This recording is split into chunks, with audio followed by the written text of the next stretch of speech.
So hello everyone, इस video के अंदर हम बात करने वाले हैं examination of acute abdomen. Clinical surgery का बहुत इंपॉर्टेंट चैप्टर है और एक्यूट एब्डोमेन का बेसिक जो मतलब होता है वो होता है acute attack of abdominal pain. ठीक है, तो ये एक काफ़ी इंपॉर्टेंट चैप्टर है और आपको अपनी प्रैक्टिस में बहुत बार देखने को मिलेगा एक्यूट एब्डोमेन का केस।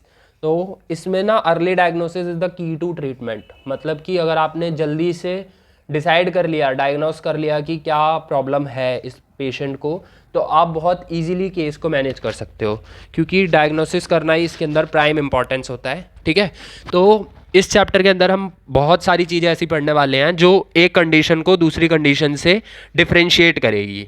तो इसमें सबसे पहले हिस्ट्री टेकिंग कैसे करनी है वो देखते हैं। ये जो चैप्टर है इसके मोस्ट प्रोबेबली 2 वीडियोस होंगे 30 मिनट्स के, तो 1 घंटे के अंदर ये चैप्टर कंप्लीट हो जाएगा आपका।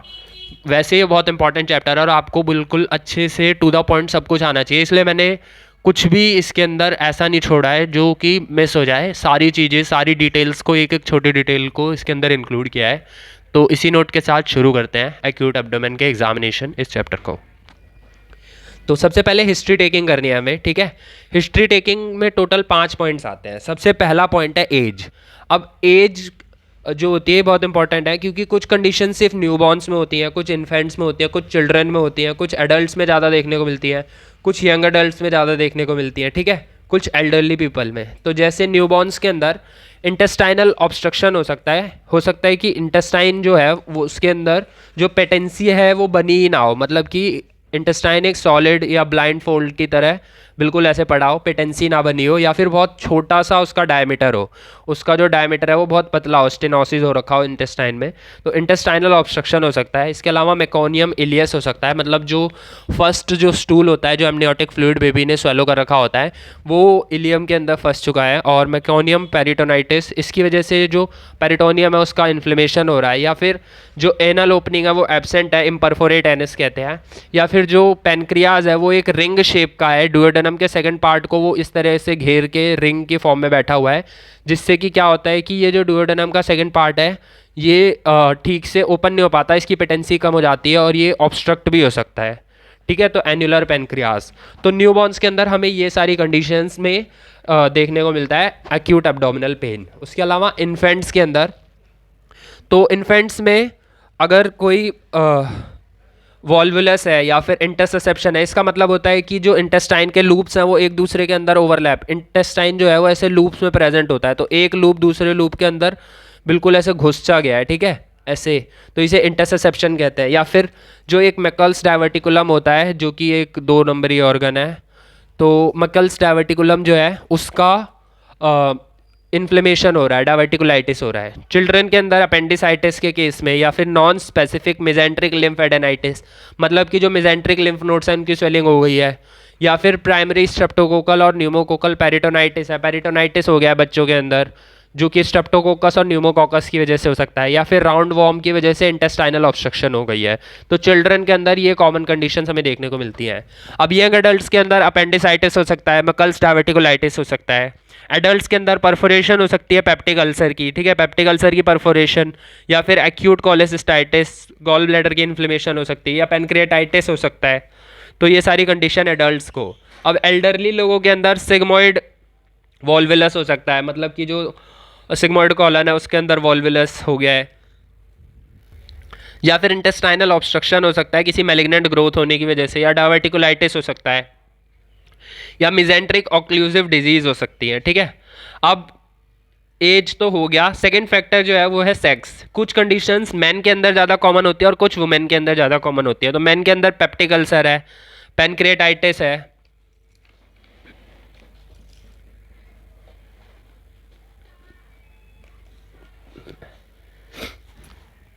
तो कुछ कंडीशंस मैन के अंदर ज़्यादा कॉमन होती है और कुछ वुमेन के अंदर, जैसे मैन के अंदर पेप्टिक अल्सर है, पेनक्रियाटाइटिस है, वॉल्वुलस है, इंटरसेप्शन है। वहीं वुमेन के अंदर एक्यूट कोलेसिस्टाइटिस है, मतलब गॉल ब्लैडर की इन्फ्लेमेशन, अपेंडिसाइटिस है, अपेंडिक्स की इन्फ्लेमेशन, या फिर प्राइमरी पेरिटोनाइटिस है। ठीक है, इन्फ्लेमेशन ऑफ द पेरिटोनियम। अब कुछ कंडीशन जो होती हैं वो ऑक्यूपेशन पे डिपेंड करती हैं, जैसे पेंटर्स के अंदर रिकरेंट एब्डोमिनल कॉलिक हो सकता है ड्यू टू लेड पॉइजनिंग। ठीक है, क्योंकि पेंट्स में यूज़ होता है। या फिर जो वर्कर्स हैं आर्सेनिक फैक्ट्रीज में, उनमें आर्सेनिक पॉइजनिंग की वजह से कॉलिक हो सकता है। अब रेजिडेंस मतलब कहाँ पे रहते हैं वो पर्सन, उसकी वजह से उनमें कुछ स्पेसिफिक कंडीशन हो सकती है। जैसे नॉर्दर्न और सदर्न इंडिया में पेप्टिक परफोरेशन ज़्यादा कॉमन है, ईस्टर्न और सदर्न इंडिया में एक्यूट कोलेसिस्टाइटिस ज़्यादा कॉमन है, क्योंकि यहाँ के लोग मसाले ज़्यादा खाते हैं नॉर्दर्न और सदर्न इंडिया के, इसलिए यहाँ पे पेप्टिक परफोरेशन कॉमन है। अमीबिक टिफ्लाइटिस सिर्फ ट्रॉपिकल कंट्रीज़ में होता है। वेस्टर्न कंट्रीज़ में पेनक्रेटाइटिस और अपेंडिसाइटिस बहुत कॉमन है, क्योंकि यहाँ पे लोग अल्कोहल ज़्यादा लेते हैं या फिर लो रेजिड्यू डाइट ज़्यादा लेते हैं, जिसकी वजह से अपेंडिसाइटिस हो जाता है। अब सोशल स्टेटस भी डिपेंड करता है। जैसे अपेंडिसाइटिस जो है वो हाई इनकम ग्रुप के लोगों में ज़्यादा देखने को मिलता है, क्योंकि वो लोग वेजिटेबल इंटेक कम करते हैं और प्रोटीन ज़्यादा लेते हैं, जिसकी वजह से अपेंडिसाइटिस डेवलप हो सकता है। ठीक है, अब चीफ कंप्लेंट क्या होती है किसी भी एक्यूट एब्डोमिनल पेन की? जो चीफ कंप्लेंट्स होती हैं वो 4 में हो सकती हैं। पेन हो सकता है, वॉमिटिंग हो सकती है, बोवेल हैबिट हो सकता है, या फिर मिक्सचरेशन हो सकता है। तो इन चारों हेडिंग्स के अंदर हम पढ़ेंगे कि क्या क्या जो डिसऑर्डर है वो डेवलप हो सकते हैं। अब जो पहली मेन कंप्लेंट है वो होती है पेन। पेन के अंदर हमें कुछ इंपॉर्टेंट पॉइंट्स देखने हैं। तो जब हम पेन की हिस्ट्री लेते हैं तो सबसे पहले टाइम ऑफ ऑनसेट।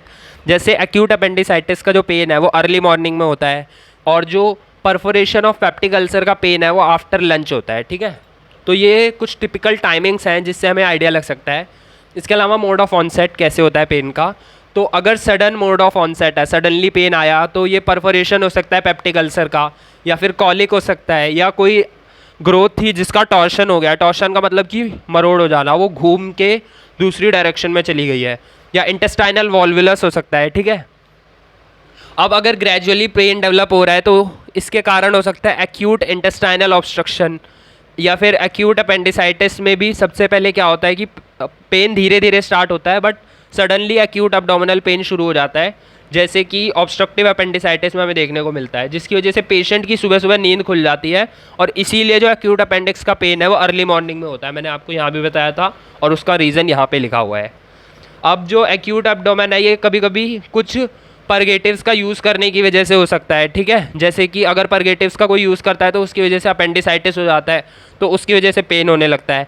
या फिर अगर कोई पर्सन स्ट्रेनिंग ज़्यादा करता है तो पेप्टिक अल्सर का परफोरेशन हो सकता है, जिसकी वजह से पेन ज़्यादा होगा, या जॉल्टिंग करने की वजह से यूरेट्रिक कॉलिक बढ़ सकता है। अब नेक्स्ट जो चीज़ आती है वो आती है हिस्ट्री ऑफ प्रेजेंटिंग कंप्लेंट। ये जो पेन की प्रेजेंटिंग कंप्लेंट है इसकी हिस्ट्री क्या है? तो कई लोग बताते हैं कि पीरियोडिसिटी ऑफ पेन होता है उनके अंदर। तो पीरियोडिसिटी ऑफ पेन हमें देखने को मिल सकता है अगर कोई पेप्टिक अल्सर डिजीज़ थी तो उसमें तो परफोरेशन जब हो जाता है तो एक्यूट एब्डोमेन हो जाता है, बट उससे पहले वो बताएगा, हिस्ट्री बताएगा कि पीरियोडिसिटी थी पेन की, मतलब पेन कभी आता था कभी नहीं आता था। अब site of pain, site of pain में सबसे इंपॉर्टेंट होता है पॉइंटिंग टेस्ट। हम पेशेंट को बोलते हैं कि आपको साइट ऑफ पेन को बताना है हमें with the tip of one finger. अगर पेन बिल्कुल एक ही जगह पे लोकलाइज्ड होगा तो पेशेंट वहीं पे फिंगर रख देगा, बट अगर पेन थोड़ा डिफ्यूज होगा तो पेशेंट अपने पूरे हैंड का यूज़ करेगा instead of using one finger. ठीक है, अब देखते हैं फ्लैंक पेन। अगर किसी के फ्लैंक में पेन हो रहा है तो ये एक रीनल ओरिजिन का पेन हो सकता है, किडनीज़ में कोई अफेक्शंस होने की वजह से ये पेन हो सकता है। अगर राइट कॉस्टल मार्जिन के नीचे पेन हो रहा है तो गॉल ब्लैडर और लिवर के ओरिजिन का पेन हो सकता है। If the pain is in epigastric region तो ये परफोरेशन ऑफ एक्यूट पेनक्रियाटाइटिस की वजह से हो सकता है। अब नेक्स्ट चीज़ है शिफ्टिंग ऑफ पेन। ये जो शिफ्टिंग ऑफ पेन है ये हमें कैरेक्टरिस्टिकली एक्यूट अपेंडिसाइटिस में देखने को मिलती है। पहले जो पेन है वो अम्बलाइकस के रीजन के पास हो रहा होता है और धीरे धीरे वो शिफ्ट करके राइट इलियक फोसा की तरफ चला जाता है with the beginning of parietal peritonitis. जैसे जैसे पेरिटोनाइटिस स्टार्ट होता है तो पेन अम्बलाइकस से शिफ्ट होकर राइट इलियक फोसा की तरफ चला जाता है। नेक्स्ट चीज़ आती है रेडिएशन ऑफ पेन। अब पेन रेडिएट कैसे हो रहा है? तो जब स्प्रेडिंग पेरिटोनाइटिस होता है तो सबसे पहले पेन वहाँ से स्टार्ट होगा जहाँ पे सबसे पहले पेरिटोनाइटिस स्टार्ट होगा और उसके बाद पूरे एब्डोमेन में फैल जाएगा। ठीक है, तो स्प्रेडिंग पेरिटोनाइटिस में सबसे पहले start at the site of affected organ, then it spread to the whole abdomen.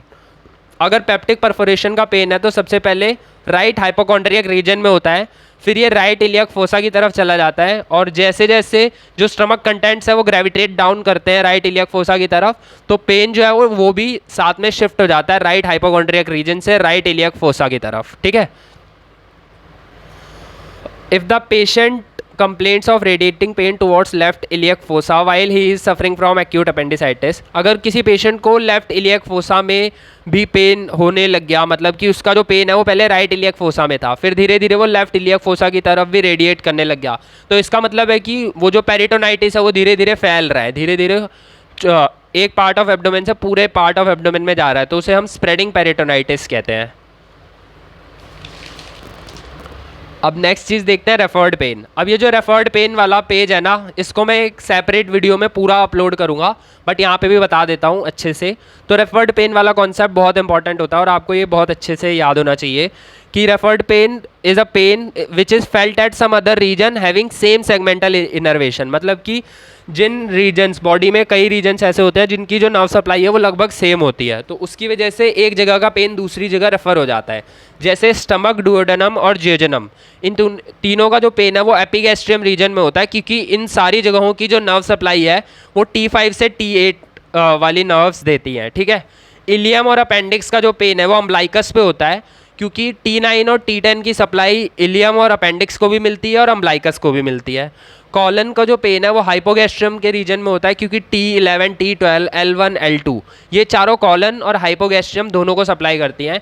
Diaphragm का जो पेन है वो हमें शोल्डर में देखने को मिलता है, क्योंकि शोल्डर की जो skin over the shoulder joint है वो C3, C4 से सप्लाई होती है, और फ्रेनिक नर्व जो है वो डायफ्राम को सप्लाई करती है, उसका भी जो रूट वैल्यू है वो C3, C4, C5 है। तो ये हम टेस्ट कैसे करेंगे कि जो डायफ्राम का पेन है वो शोल्डर में आ रहा है, तो जब पेशेंट रिकमेंड पोजीशन में होगा तो हम उसके बेड के फुट एंड को 18 इंचेस उठा देंगे। जब ऐसा करेंगे तो उसकी वजह से क्या होगा, जो भी ब्लड इकट्ठा हो रखा होगा एब्डोमिनल कैविटी में या फिर जो पेरिटोनियल फ्लूइड इकट्ठा हो रखा होगा वो जाके डायफ्राम को इरिटेट करेगा, क्योंकि ग्रेविटी की वजह से वो डायफ्राम के पास पहुंचकर डायफ्राम को इरिटेट कर रहा है, तो उसकी वजह से शोल्डर में पेन होने लग जाएगा। तो हमें पता लग जाएगा कि डायफ्राम के इरिटेशन की वजह से शोल्डर में पेन हो रहा है, ठीक है। अब रीनल कोलिक जो है वो पहले लॉइन रीजन में होगा, फिर ग्रॉइन रीजन में, टेस्टिस में और इनर थाइज में भी चला जाएगा, क्योंकि यहाँ पे जेनाइटोफिमोरल नर्व की सप्लाई आती है। जो बिलियरी कोलिक है, मतलब कि बाइल डक्ट के अंदर कोई स्टोन या तो फंस गया है, तो उसका जो पेन है वो पहले राइट हाइपोकॉन्ड्रियम में होगा और इन्फीरियर एंगल ऑफ स्कैपुला में भी हो सकता है, वो भी राइट साइड वाली, ठीक है, inferior angle of right scapula, क्योंकि इन दोनों की जो नर्व सप्लाई है वो 7 से 9 थोरैसिक नर्व्स देती हैं। और ये सारी ना सिंपैथेटिक सप्लाई है, क्योंकि इन सब जगहों की पैरासिम्पैथेटिक सप्लाई वेगस देती है। तो ये रेफर्ड पेन का कॉन्सेप्ट आपको बिल्कुल अच्छे से पता होना चाहिए। एक बार आप वीडियो को यहीं से दोबारा रिवर्ट बैक करके भी देख सकते हो। ये कुछ इंपॉर्टेंट साइट्स के पेन है तो आपको बिल्कुल अच्छे से याद होने चाहिए। अब नेक्स्ट जो हेडिंग आती है वो आती है कैरेक्टर ऑफ पेन। अब कॉलिकी पेन हो सकता है जो कि शार्प इंटरमिटेंट ग्राइपिंग पेन होता है विच कम सडनली एंड डिसअपियर सडनली, और ये दिखाता है कि कोई जो हॉलो ऑर्गन है उसके अंदर ऑब्स्ट्रक्शन हो गई है, ठीक है। जैसे कि अगर इंटेस्टाइनल ऑब्स्ट्रक्शन होगी तो हम उसे इंटेस्टाइनल कॉलिक कहते हैं। अगर कॉमन बाइल डक्ट में ऑब्स्ट्रक्शन होगी बाया स्टोन तो हम उसे बिलियरी कॉलिक कहते हैं। रीनल पेल्विस या यूरेटर में ऑब्स्ट्रक्शन होगी तो हम उसे यूरेट्रिक कॉलिक कहते हैं। कांस्टेंट बर्निंग पेन हो रहा है किसी पेशेंट को तो पेरिटोनाइटिस या पेप्टिक अल्सर हो सकता है। सीवियर एगोनाइजिंग पेन हो रहा है तो एक्यूट पैनक्रिएटाइटिस या फिर टॉर्शन हो सकता है। और थ्रॉबिंग पेन हो रहा है तो ये इन्फ्लेमेशन का कैरेक्टरिस्टिक हो सकता है, तो ये हेपेटाइटिस में हो सकता है और कोलेसिस्टाइटिस में हो सकता है। अब अगर पेन जो है वो अपना कैरेक्टर चेंज कर रहा है तो इसका मतलब है कि कुछ ना कुछ जो पैथोलॉजी है वो प्रोग्रेस कर रही है। जैसे कि अगर कॉलिकी पेन है वो कांस्टेंट बर्निंग है तो इट इंडिकेट्स स्ट्रैंगुलेशन। अगर पेन धीरे धीरे कम हो रहा है एक्यूट अपेंडिसाइटिस के केस में तो ऐसा हो सकता है कि ऑब्स्ट्रक्टिव गैंग्रीनस अपेंडिसाइटिस हो रहा हो। Second stage of peptic perforation में क्या होता है, पेन शुरुआत में डिक्रीज करता है जबकि जो पैथोलॉजी है वो बढ़ती जा रही है, क्योंकि जो पेरिटोनियल एक्सुडेट है वो इरिटेंट गैस्ट्रिक कंटेंट को डाइल्यूट कर देता है, जिसकी वजह से सेकेंड स्टेज में पेन जो है वो पहले तो रिलीव हो जाता है, बट क्योंकि पैथोलॉजी कंटिन्यू हो रही है तो बाद में बिल्कुल और ज़्यादा बढ़ा हुआ पेन आएगा। और ये ना बहुत इंपॉर्टेंट साइन होता है पेप्टिक परफोरेशन में। अगर आपने इसको मिस कर दिया और पेशेंट ने इसको मिस कर दिया कि अब तो आराम हो गया है तो डेथ भी हो सकती है पेशेंट की। Now effect of pressure on pain. अगर कॉलिकी पेन होता है तो रिलीफ होता है प्रेशर से इन द पेन, और इन्फ्लेमेटरी कंडीशंस के अंदर जो प्रेशर है वो एग्रेवेट कर देता है पेन को। Relation of pain to jolting, walking, respiration and micturition. तो जो अमीबिक हेपेटाइटिस, कोलेसिस्टाइटिस और अपेंडिसाइटिस का जो पेन है वो एग्रेवेट होता है वॉकिंग और जॉल्टिंग से, यूरेट्रिक कॉलिक जॉल्टिंग से एग्रेवेट होता है। डायफ्रेगमेटिक प्लूरिसी जो होती है वो भी डीप इंस्पिरेशन करने से या कफिंग करने से एग्रेवेट होती है, बढ़ जाती है। और पेन ड्यूरिंग मिक्सचरेशन होता है इन केसेस ऑफ यूरेट्रिक कॉलिक या फिर पेल्विक एब्सेस। ठीक है, नेक्स्ट चीज़ आती है एग्रेवेटिंग एंड एमिलरेटिंग फैक्टर्स। तो पेरिटोनाइटिस जो पेन होता है वो कब कम होगा, जब पेशेंट शांति से लेटा रहेगा, क्योंकि इन्फ्लेमेशन फैलेगा नहीं, धीरे धीरे फैलेगा। और डायफ्रेगमेटिक इरिटेशन इंक्रीज होता है अगर कोई पर्सन डीप इंस्पिरेशन कर रहा है, क्योंकि डायफ्राम ज़्यादा मूव करेगा तो उसकी वजह से बार बार इरिटेशन होगी, तो पेन इंक्रीज हो जाएगा। और कोलेसिस्टाइटिस का पेन जो है वो एग्रेवेट होता है by eating fatty foods.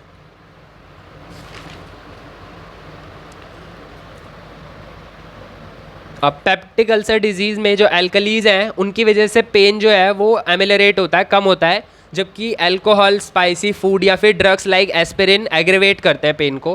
Hiatus hernia और रिफ्लक्स ईसोफेजाइटिस में स्टूपिंग से एग्रेवेशन होता है पेन के अंदर। अब पेन रिलीफ कैसे हो रहा है ये देखते हैं।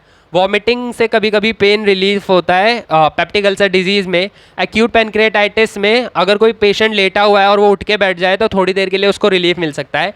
लोकल प्रेशर से कॉलिकी पेन में रिलीफ होता है। तो ये था पेन। अब नेक्स्ट जो टॉपिक है वो है वॉमिटिंग, इसको भी शुरू करते हैं।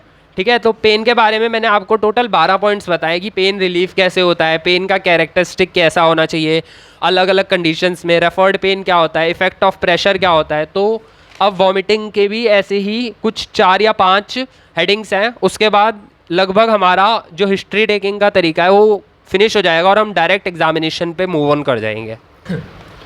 अब नेक्स्ट टॉपिक है वॉमिटिंग। तो सबसे पहला हेडिंग आता है इसमें कैरेक्टर ऑफ एक्ट। जैसे अगर प्रोजेक्टाइल वॉमिटिंग है तो हो सकता है कि involuntary forceful ejection of a large quantity of vomiting हो रहा हो, और ये होता है इंटेस्टाइनल ऑब्स्ट्रक्शन के केसेस में, टॉक्सिक एंटराइटिस के केसेस में, या फिर क्वाइट रिगर्जिटेशन हो रहा है, धीरे धीरे रिगर्जिटेट हो रहा है फूड का, तो ये पेप्टिक परफोरेशन में हो सकता है या फिर जनरल पेरिटोनाइटिस में हो सकता है।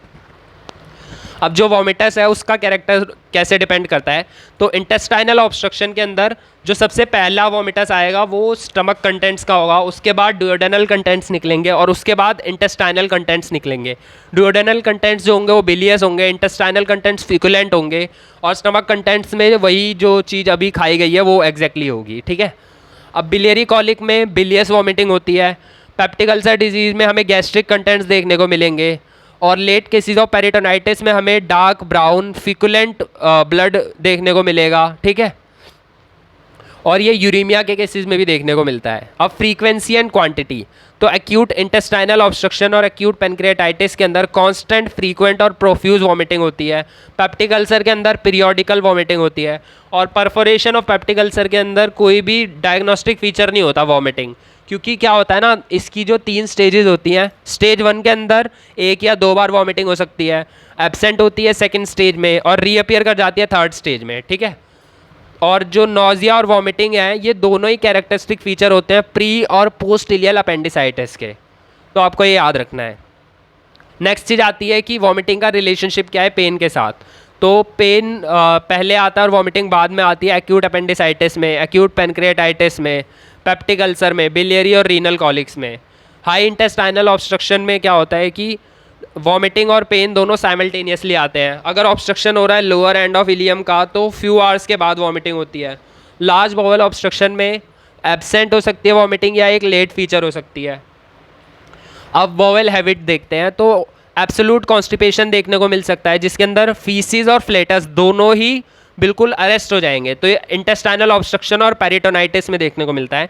एक्यूट अपेंडिसाइटिस में हमें हिस्ट्री मिलती है कॉन्स्टिपेशन की।